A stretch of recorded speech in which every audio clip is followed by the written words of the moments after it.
આપણે લિંક ઉપર ક્લિક કરશું એટલે આ રીતનું પેજ આવશે. પહેલાં તમારું નામ નાખી દેવાનું, સરનેમ, મોબાઈલ નંબર.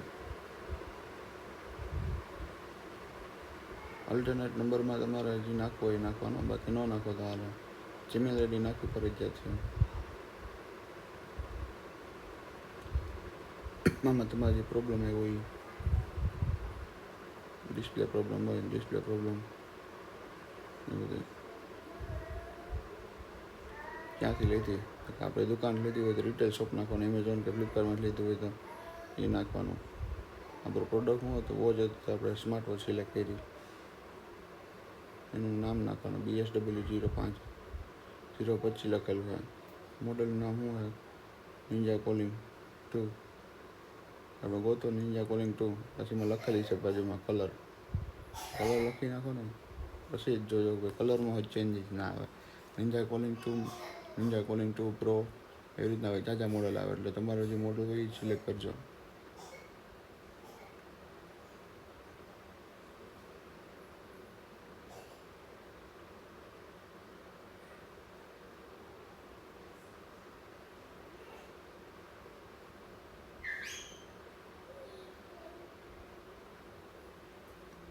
પછી અહીંયા ડેટ નાખવાની, ડેટમાં પરચેસ ડેટ નાખવાની રહે.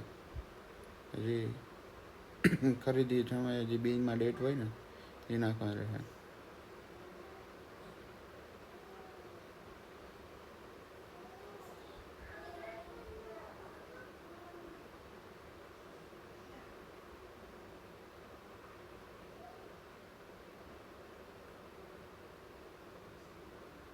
અહીંયા પ્રોબ્લેમ આવશે, ટચનો પ્રોબ્લેમ છે ઘડિયાળમાં, તો ટચ ઇસ્યુ નાખ્યો આપણે એમાં. પછી ડિસ્પ્લે બ્લેન્ક છે કે કઈ શું પ્રોબ્લેમ આવે છે એ નાખવાનો. અહીંયા તમારે બિલની ફોટો નાખવાનો રહે, અટેચ ઇન્વોઇસમાં.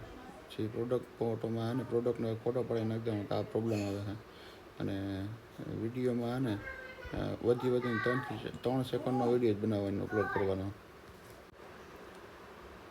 પછી આપણે અહીંયા ટાઈપિંગ કરીને લખવાનું કે શું પ્રોબ્લેમ છે. ડિસ્પ્લે પ્રોબ્લેમ હોય તો ડિસ્પ્લે બ્લેન્ક થઈ ગઈ છે, ડિસ્પ્લેમાં લીટા આવે છે, તો શું પ્રોબ્લેમ છે. બટન વર્કિંગ ના કરતું હોય તો એ બધું એમાં લખવાનું. પછી એની સબમિટ ઉપર ક્લિક નેક્સ્ટ ઉપર ક્લિક કરશો ને એટલે તમારું નામ, નંબર ને એડ્રેસ નાખવાનું રહેશે. ક્યાં સિટી નામ, પિનકોડ નાખજો અને લેન્ડમાર્ક નાખજો. લેન્ડમાર્ક એટલે તમારે આજુબાજુનું કંઈ ફેમસ જગ્યા હોય, મંદિર હોય મોટું, તે નાખવાનું રહે. પછી સબમિટ ઉપર ક્લિક કરી દેજો. સબમિટ ઉપર ક્લિક કર્યા પછી પણ સબમિટ ના થતું હોય, રિજેક્ટ થતું હોય તો 4-5 વાર કરવું, તોય ન થાય તમારા એડ્રેસને કેપિટલમાં લખીને નાખો. અથવા તો તોય ન થાય તો મોબાઈલ બદલાવી બીજા મોબાઈલમાંથી ટ્રાય કરવી, એટલે તમારે સબમિટ થઈ જાય. કોઈ ઘણી વાર વાર લાગે અને સબમિટ ના થતું હોય, આ રીતના ટ્રાય કરજો, થઈ જાય.